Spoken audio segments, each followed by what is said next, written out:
So do the meeting and then we'll do intros, and then if anybody's interested in a tour, you can stick down after show the drawn for tour. Without further ado, I'm gonna hand it over to Craig. Talk about making a fancy table. Exactly, I would use this for. Good evening, my name's Craig Hill. I been a member at Sector 67 for about a little bit over a year, and I finally got the courage to show my first project that I did here. And as the title says, I thought it was my last project as well. And I'll explain as I go through this. Set the arrows. Yeah, if you just hit the right arrow, that's the easiest thing. Maybe you go down a little bit. I'm gonna say on that. All right. So. All right. I did a epoxy river table, and I wouldn't suggest doing a river table as your first epoxy project. The reason why I did it is I was traveling with my wife the year that I retired, and we got this piece of alligator juniper in New Mexico. In Silver City, it was a beautiful town, and this woodworker had it, and I traveled about 7 months with it in the trunk of our car, and brought it all the way back to Wisconsin, and sat in my garage for a little bit, and I said, this looks like a great try to get a river table done. And as I started to look at it, I didn't have the equipment to handle it. Not the reason why I joined Sector 67. I knew about Sector 67 previous to this, but they did have all the fun toys. So a couple of toys that I learned doing this. I got to use the track saw for the first time, which was great. Chris helped me out with that. And I went with the design. Essentially, I just cut it down the middle using the track saw, and kind of flipped it and let the live edge be the river, quote unquote, and then I go from there. So I did the pour in my garage, and I used a deep pour epoxy, and kind of started out. I got a frame. I bought that online. Use a little bit of it's a mastic that spray it so it doesn't stick. The work doesn't stick. So a little bit of setup there. Then my first pour, if you can see it, in the second picture, just kind of started with a small amount. I don't know if you can see very well, but there's a couple little black spots on the outside where I poured some epoxy to fill up some knot holes and imperfections in the wood. So that's kind of on the side. Thing with deep pour epoxy, you gotta let it set a long time. And this is where I'll explain where I kind of made a mistake and thought it was my last project at Sector 67, in that I introduced the rocks a little too early. That first pour, you pour about a ½ inch in there. And you gotta let it set. I was too anxious to put the rocks in, so I didn't let it set long enough. And the rocks essentially settle down towards the bottom of the board. And so I came in here and said, oh, well, just run it through the planer. And so I ran the top part through the planer and flipped it, and then just heard this ridiculous sound. So I don't know if you've ever noticed on the planer, the wood planer in the thing, I told my wife, I said, our $100 table just almost turned into a $3,000 table because I thought I wrecked the planer. So Chris came in and was not happy. But he came in and we looked at it, and he goes, well, it's not as bad as. He was glad it's not as bad as it was. It was a couple of cutter heads, probably $50 worth of cutter heads that I chipped. And so, long story short, he didn't give me my walking papers, which was nice. And so I was able to continue. I used the sander then on to kind of finish it up. And so the next. Oh, before the base that I used, I got a old, it's actually a Monarch sewing machine. What's interesting about that is my wife and I spent about 25 years in Beaver Dam, Wisconsin, and Monarch Range is in Beaver Dam. I don't know if they made sewing machines there, but it was kind of neat. We actually found this kind of on the side of the road, just one of the curb picks. And so I just she cleaned up the base and put a nice little black paint on it, and we use as the table legs. So this was the pre-finished board after a lot of sanding, not planing.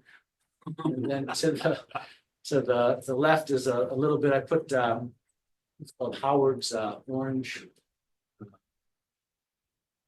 finish on it, and then buffed it out a little bit. This is our final. That's it. And that's the house. That was my first project, and again, I thought maybe my Questions for Craig?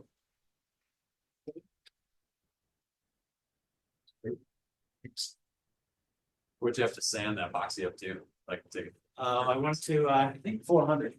So yeah, pretty. And then I try to get a polish, but it's kind of more. I tried to a little bit more with it, and just didn't do a very good job with it. I could spend a little more time with it, but. Why do you have to polish or sorry, the sand or then clean the stones? Just clean the board and the other side. I'm sorry. When you use the other side of the board, why do you have to clean the stones? Oh, the stone side. It's a very good question. I think it just kind of looked better on that one side. I didn't know. the main thing is the planer uses the opposite face as a reference. And so in this case, because the bottom was flat, you'd run that through to clean the top, and I think just out of habit, probably flipped it to plane the bottom. Yeah. But it only took about 1/8 of an inch off. That was enough to hit all of the rocks all the way across. So there is a sign on the planer that says no hardware, no screws, no nails, and no rocks. No. Everything else is findable at the metal detector. The rocks, you not know the metal detector. That was right. It was funny because, like I said, Chris, I heard something. Because it really, I think it whined pretty. It was very loud.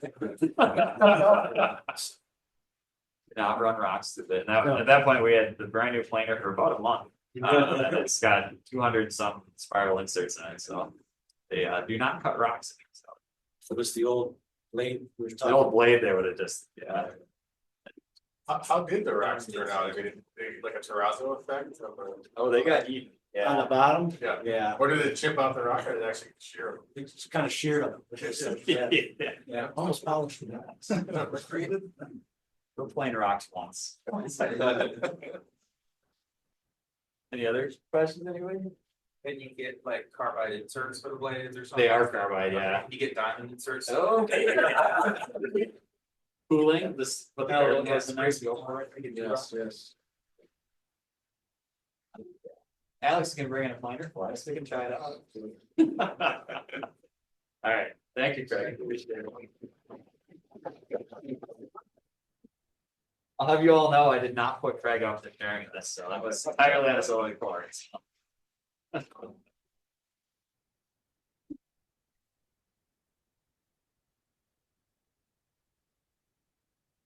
Slides, or? Just one screen. Oh, cool. Oh, of course you said. So I can stand here and we'll push. Some people screen. Except for all the cord streak underneath it, I can push the button for you. What's the rest of it? Eight ball. Yeah. It's. Quick projects to get. So advertising and marketing here, you can hire Kate to do graphic design and fancy, crazy scientific illustration stuff, so. Just scrolling down. I trust your judgment. Oh, boy. So I bought her shoes, which is why I'm standing here. So, this is a company's been around a few years, but relatively new with this design. Where you can buy these shoes where they convert from being a flat heel. And then when you step, everything goes flat. Or you put this to give stability to the high heel.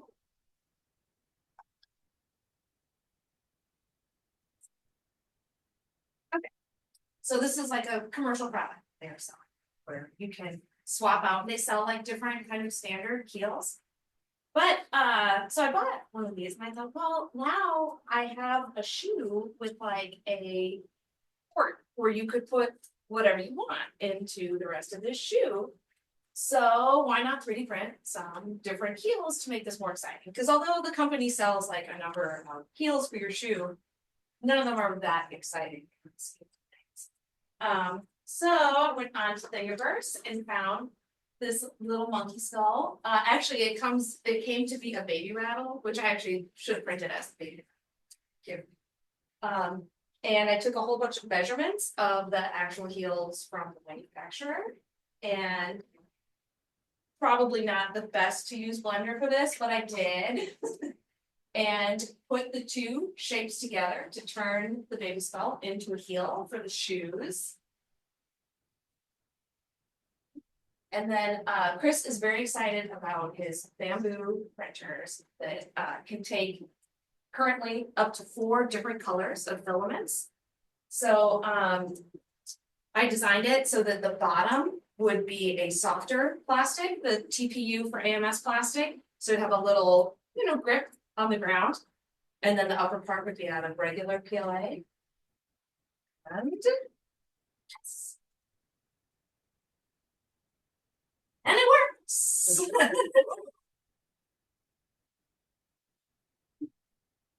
So, my skull heels. You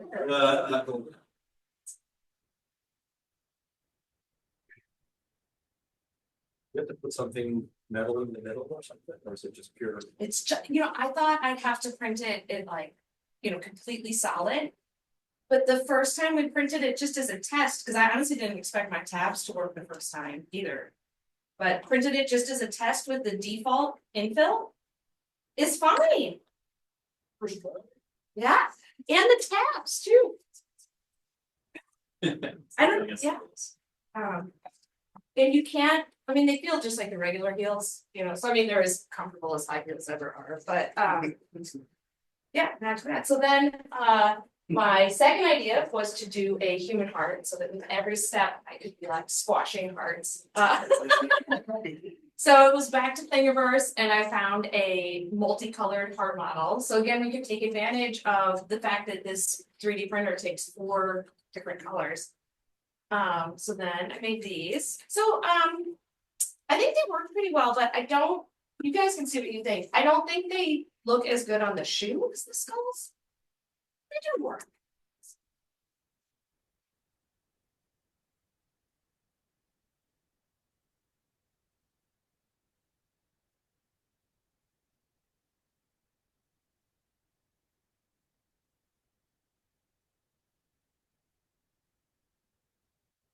Read as well as hearts, I think it's because it's not a normal angle that you're looking at these things. Like you're really seeing it from like an extreme high up angle, and with the shoe partially covering what you're seeing. So I think my hearts are a little bit less of a success. They kind of just look like Christmas bottles or something, but it's a learning process. Now I've got my tab design on there. I think I can put these tabs on top of any shape. We can make heels shaped like anything we want. Because there's so many color switches, this was 20 hours to print as far as, but I was asleep for most of that. Yeah. So I guess in conclusion, I am really impressed with the newish 3D printer here. It is easier to use. And switching the colors works pretty darn. How is good? What's that? I mean, you made the thing in Blender, you specify this is one color in Blender or some other. They're program. each 4 different STLs. Um, Yeah, so that's one reason it was hard doing this in Blender is some of these are very thin walled shapes, and so I would get it non-manifold problems. Probably another reason why Blender was maybe not the best Blender's choice. not a cat, so. You know, but I want to get better at Blender for work, which would not be 3D printing, so I was trying to use this as like a way to get better. But yeah, I do, especially for this one, yeah, I regret choosing. This one was easier, there were fewer things to add and subtract with each, you know, this was more straightforward. But And you had to separate the border castells and each color you wanted. yes, now with this one, I was starting off on the, if you go up to that Thingiverse model, it already was starting off. Cause it was like an anatomic, it was actually like 8 different segments, the original one. So I was starting off on a good foot with that. Part of the way to select parts of the model. You can, in the, Chris probably knows more than me, you can Yeah. like paint on it Right. in the Bamboo software. But I want something more precise than like painting on a surface in 3D printer software. Does select, it'll like notice where there's an edge and it's pretty. Oh, really? The like, it like helps you with the painting? It's still gonna be one. Yeah. Cause look, I got like all the veins and stuff. See that. Yeah, I assume that this would be tricky to paint that much, right? Yeah, so you can It's a see lot of it work. there, the main model. So are you gonna do like a collab with a shoe company or something to Yeah, you know, stalls for your shoes? yeah, So- I don't know, I mean, I did steal the skull design from Thingiverse, so that's kind of an issue, but Is it change the slope or? call it done, yeah, yeah, I don't know, you know, I feel like this is such a niche product in the first place. And now we've gone niche on top of niche, so this is probably one person in the world That's that a big wants part, those though.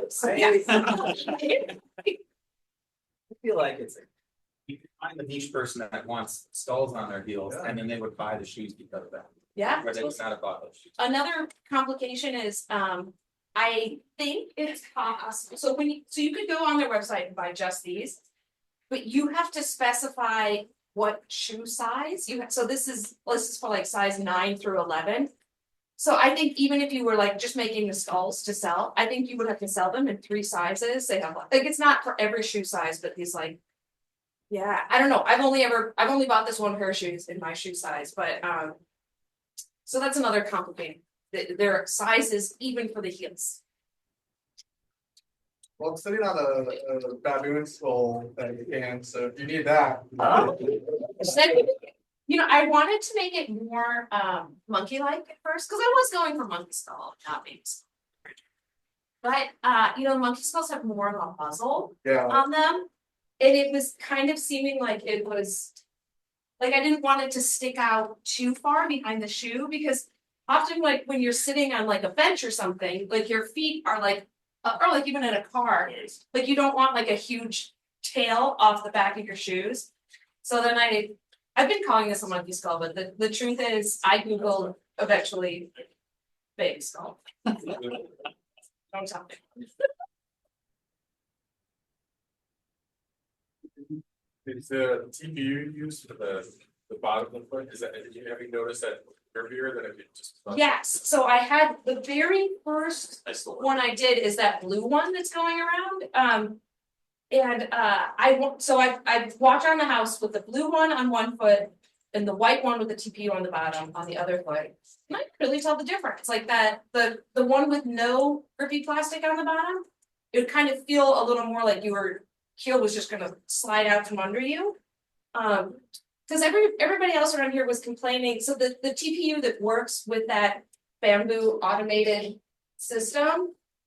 Is really hard for being, so it's soft but barely soft, but I think this might be the perfect application for it, because you don't want it too soft.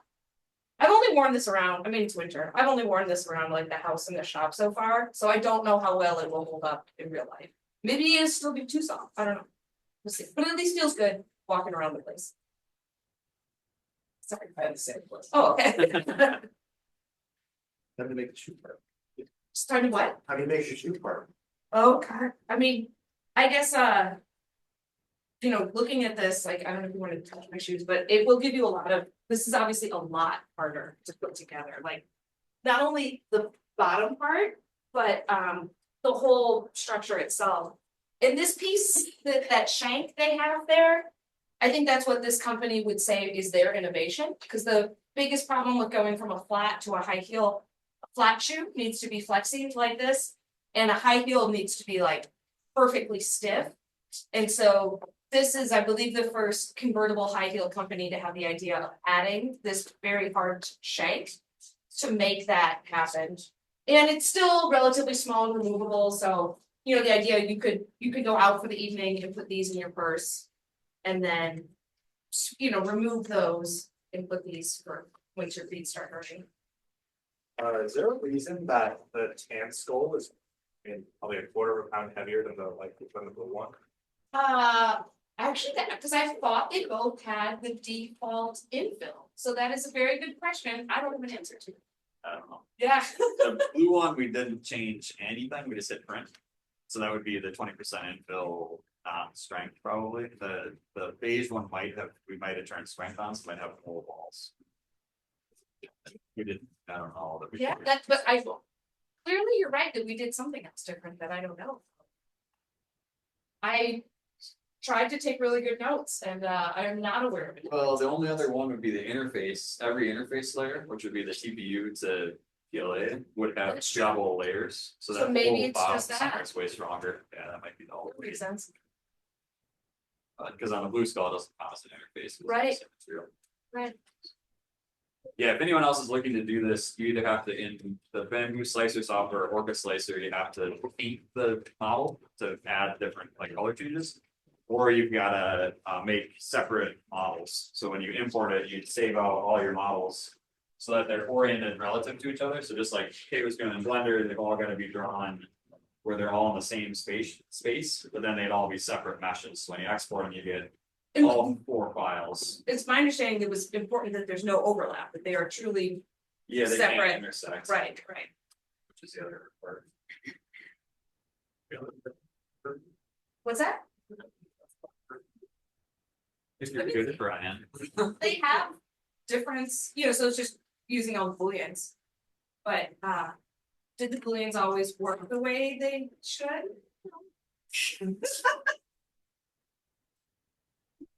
Any other questions for Dave? Cool, thanks, Dave. Yeah.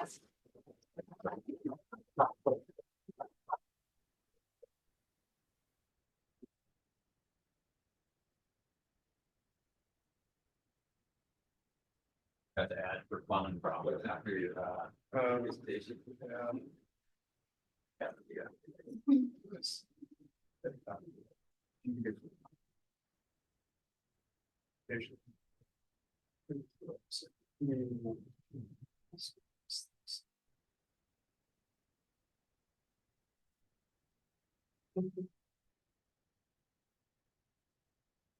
All right. Yeah, so I've been playing with some stuff with how to organize my assorted things that I've picked up for projects and with my messy areas. So I've picked up a lot of random things. You know, you do a project, you buy a bunch of parts, don't complete the project. Now you have all these parts. You have things you're like, oh, I need this thing, or it looks cool, and then you throw it in a bin and you forget that you have it. So then you kind of start ending up with like this issue on like a future project or something you're doing in the future where it's like, I don't really know what I have, and I don't really know how to find it.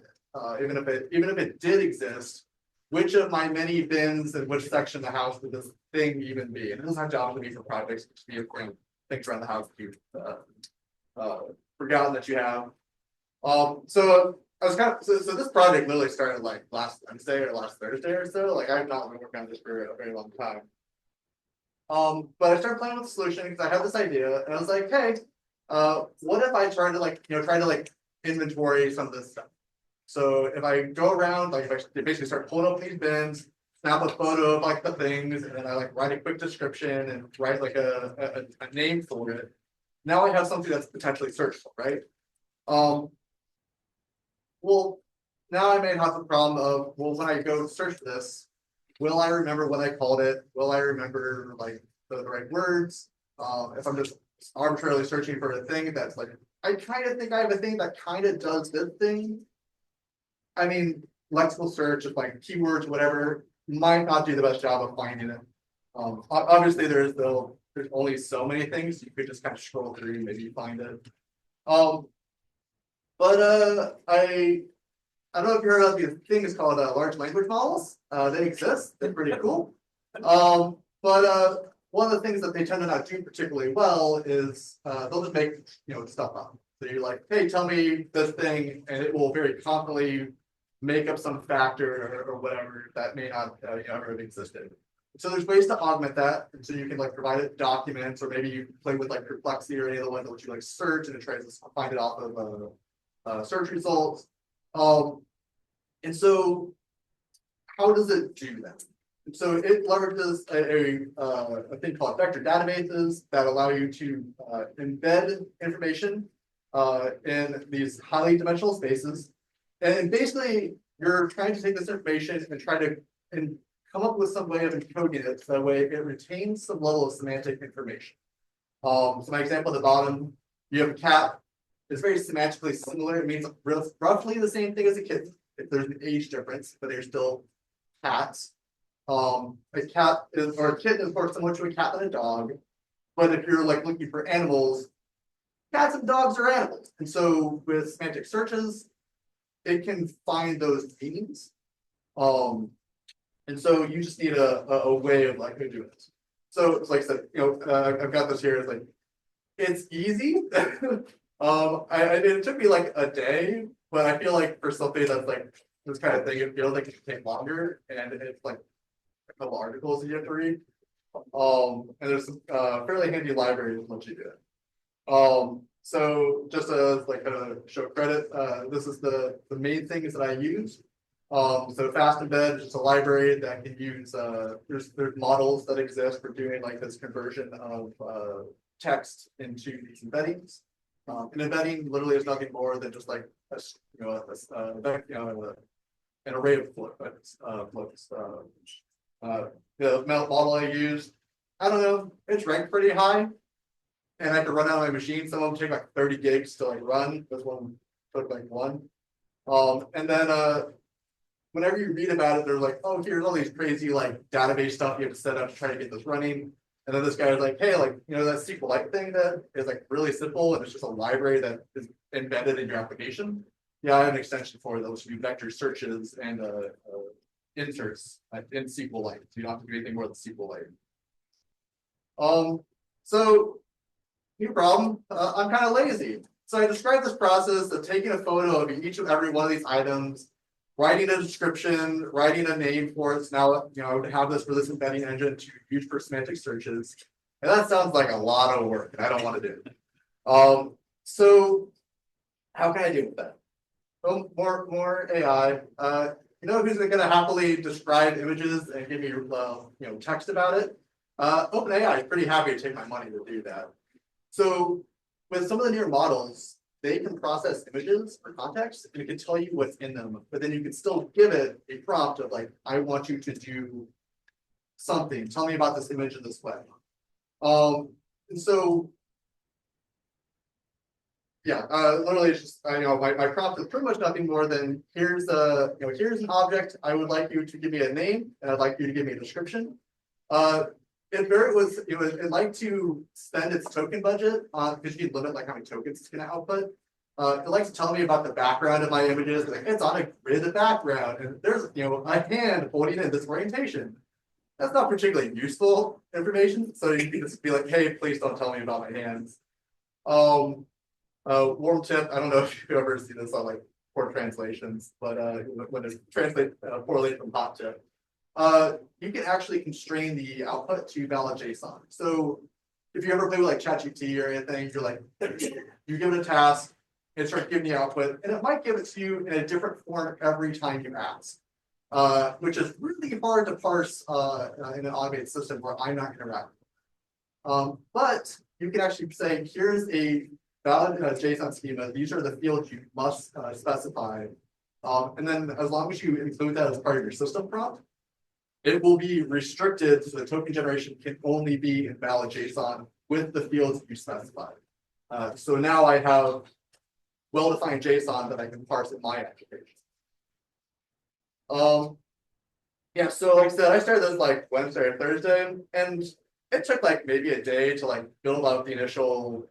Here's the thing that will ingest an image. It'll take the output, put it in a database, you can kind of search it. And I have not played with web apps in several years now. And I've been kind of meaning to play with a library called HTMX. So this was a grand excuse for me to go learn. So stuff search, because we're not pretentious and it's just searching our stuff. So the first page comes up, it's pretty much just like, it's random, but it's consistently random because it's literally searching off an empty string. And so whatever it thinks is semantically most similar to an empty string. Again, it's effectively random, but if you crash, you'll always get these results. But we can start searching for stuff like probably should have prepared like what I actually want to search for. I do remember that this was good. So little whatever, you know, I want something that can hold something small. So when we open it up, you'll notice that I don't have the word, you know, Zach, I don't have the word little in this, but it does have small and pouch. Semantically similar to our search query. And then if we want like the holes in things, here's drill bits and whatnot. And things that have holes in them. Yeah, so a quick aside, just talk about the web app. What's kind of cool about this is that most of this is defined in basically pure HTML, and then HTMX adds tags to that you can add that way other, so like normally a form is like the only thing that could submit like a get or a push request or whatever, and a div element can't because it's just a container. With HTMX, you can be like, hey, like this div is actually clickable, and when you click it, I want you to do a patch request against this URL because I want you to use like this specific verb against this specific URL. And so you can make a lot more interactive things. And then your server literally doesn't reply with anything more than HTML snippets, and then HTMX just kind of puts those wherever you want them to go. And so you're not having to build out this whole JSON API. You're not having to try to build out this entire like crazy React thing with this whole build system. I have no build system for it. It's templates. I use a templating language. And I just pass HTML back and forth. For some of the semantic stuff, this was one that I did kind of prepare. So an object, which is the color of blood, with my search. I basically want to point out that our top results aren't going to include a specific item that we're going to go edit. Go into our items, like this one.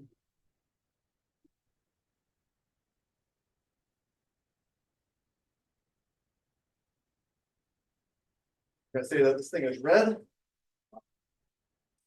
That saves it. We go to search. Object, which is the color of blood. Oh, hey, look, our thing is. Yeah, so you can like update it with it. Are the scissors showing up now? Because it's expecting it. Because you can cut yourself. One might argue that that might be semantically similar. So with it, it's still a non-zero amount of work to do inventory. But with this solution, it's literally nothing more than taking a picture of each item. So the way that I've been kind of doing it for some of the bins that you can see is I literally put the bin on my desk, I pull an item, snap a photo, put it to the side, pick up an item, snap a photo, put it to the side, and then I take a zip file of all that, and then on my you can. I didn't show it, but there's like an upload button, and it will unzip it, create the different like size images. That way, I can show you like a small image of the results, and then pull the bigger one, and then pay OpenAI to describe it for me. So if you're like putting stuff in and out of stores, this is probably a terrible solution. But for like, hey, I have like this bin of all the stuff that I forgot and put in the bins. You can inventory it like once or twice. Not that big of a deal. It doesn't always know what it's looking at. So if you just hand a random person like random objects, saying what is this? Well, if it has like text on it, or like fairly obvious, like it figured out what drill taps were. Like just on a photo lens, like this is a drill tap. but like there's a photo in there of glasses straps that have like little holes like hold the glasses on. It doesn't know that. So you can edit it in the little bit that I made, but that's work that you have to do because it doesn't know what it is. There's obviously an issue of how do I get this to date? You can inventory a bin. Later, you go to the bin, you pull an item out. The system's still going to say it's there. For my my scope, it's probably acceptable that it tells me things like, oh yeah, I remember I used that. So whatever. Like I said, HTMX is actually really interesting. If you do anything with like web appy stuff, especially if you're not a front end guy who's like constantly in the frameworks of like Angular or React or whatever, it's actually really nice because you can kind of take it from a back end approach. Be like, I just want to define HTML that describes like what my thing is. I don't want to get in the weeds of all these different JavaScript things I have to do all over the place. For some of the reactivity, I have a very small couple snippets of JavaScript, and it's all vanilla JavaScript. There's nothing, no framework special things. I haven't done web apps in a couple of years, like I said, and so while I generally know what to do or what I want to have happen, I don't remember the syntax for things. ChatGPT is pretty good for that. It will make shit out of it, so you do have to check those out. And then a little shout out to a tool called Bootstrap Studio. I again not a front end guy, so Bootstrap Studio is just a little app. I think it's like $50 like one time, then you have it lifetime upgrades. And it's like a WYSIWYG editor where you can like drag and drop like elements. So I'd use that to basically frame to a mockup, extract the HTML, and then I would add all my templating so that way it can auto-generate all my fields. Some things I think you could do with it for clustering. So since we know what things are semantically similar to our search, they also know they're semantically similar to one another. And so in theory, we have a bunch of similar items that are kind of scattered throughout your house.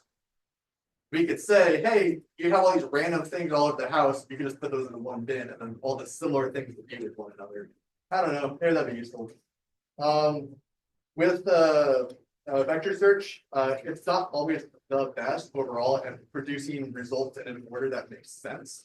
And so there's a technique called re-ranking. It's good running another model, but it will take basically the first output, re-rank it, and give it back to you in a better ordering. Maybe it's worth putting the effort. I don't know. I have noticed, like the demo I showed where I like changed the words. If you just add that sentence at the end of the full description, it doesn't seem to pick up on it. And I think it's because I'm doing the embedding at the entire name and description level. And I think that's useful, but I think it would be worthwhile to also split it like the text or the sentence level as well. Because OpenAI tends to, or ChatGPT 4.0 mini tends to output a series of statements in this paragraph. And so those statements are not necessarily semantically similar to one another. They're statements about the thing overall. So when you do a query that is a sentence long, it may have better results if it's chunking out a smaller level as well. One photo per item, kind of a bit of work. I was thinking that if you have like a plain background, take a photo and then you can segment, just do like a thresholding on the background, it would split it up into all the different items. You can do one photo for like 5 or 6 items. But otherwise, if you're interested, you can run it. It does run. Yeah. Any questions? So can we use this to search for all the stuff in your house? So my database doesn't go to this. Like, there is 0 authentication. Yeah, right? This has a. Oh, yeah, when is it gonna be implemented? Where were you when my interns were working this summer? I know. They making Like I said, this obsession didn't happen until last Wednesday.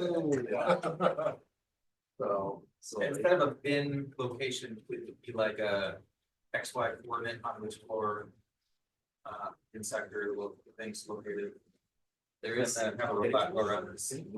I built it out of a tree. You can call them bins, you can call them rooms, you could give them regions of the building that they're in. I'm not enforcing any of what they actually are. They're containers that can contain containers. Yes. You define what a container is.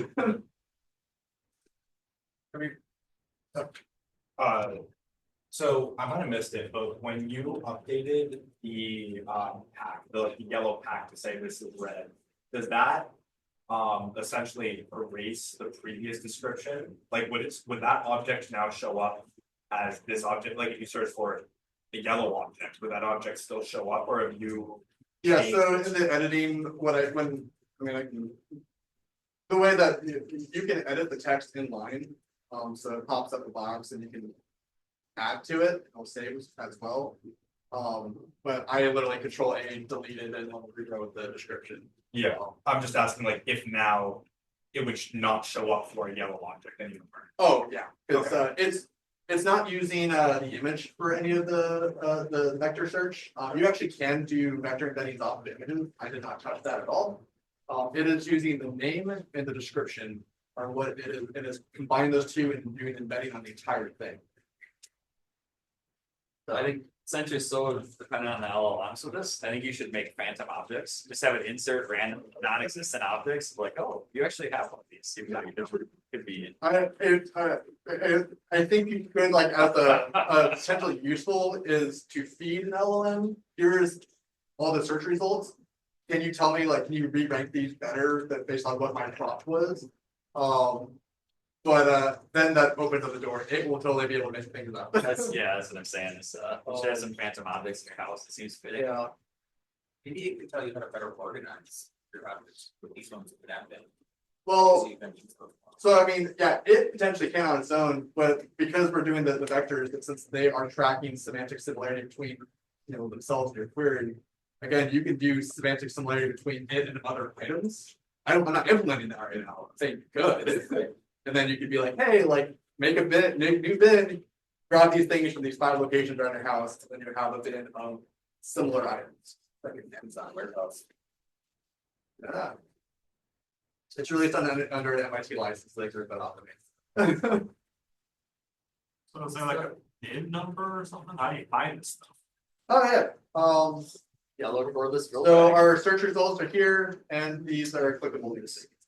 So it takes you to bin 2. Okay. And so you have over here on the left is my tree of items, and it's all the things that are in bin 2. Data info with this app too, you take a picture with the website, your database. Sorry? This doesn't do data. info. No. So the best you can do is pull up the upload, and you can upload single files that are images, or you can upload a zip that has to be only images in the zip. That's the level of input currently exists. What I've been doing is I literally take all my photos, they auto upload themselves to Google Photos, and I click all the ones that are of a bin, and I say download the zip, and then I can just import that into here. How well does it work with like negative statements? Like if you said, I want like this drill bit, but not this drill bit in the search, how well would it like handle being That not somewhere else? probably doesn't do great. So is that a box? That box? So it is doing a vector embedding, so it's doing all the inference locally, but it's never actually going to a large language model type thing. It's turning this into a vector search query that is just a series of numbers. Not a set, maybe. Nope, it was pretty happy to pull up Tabs. Kind of another like useful thing for like inventory is putting it on a whiteboard, and then you can write things if you need like specific text to show up. So I annotated which size the things were. You can see in the search result. The fact it's able to figure out it's a hex shaft is pretty damn. I mean, I'm pretty impressed by what it comes up with.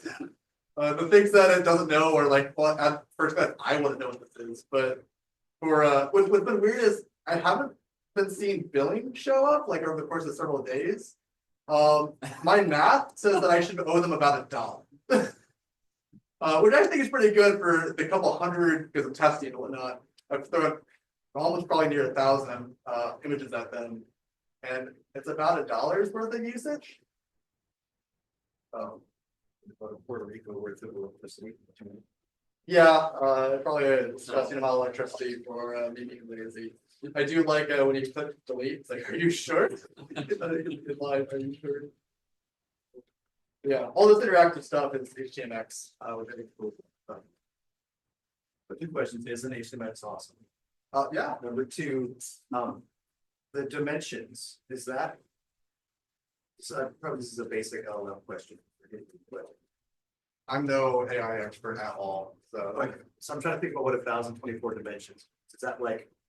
One of them might be like, how cat-like is it? Yeah, that's how rabbit-like is it? As I've been, from the YouTube videos that I've consumed on this topic.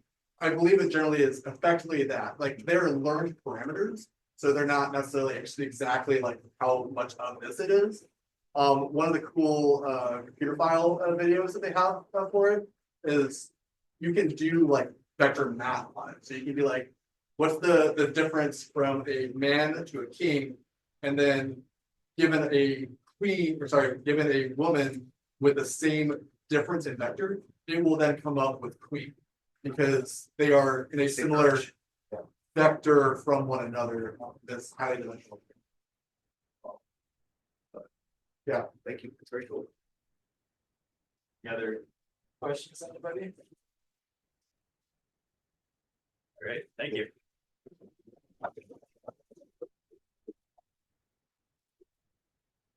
Anybody else got anything they wanted to share? Not aware of anybody else, that's it. All right, Michael, let's see.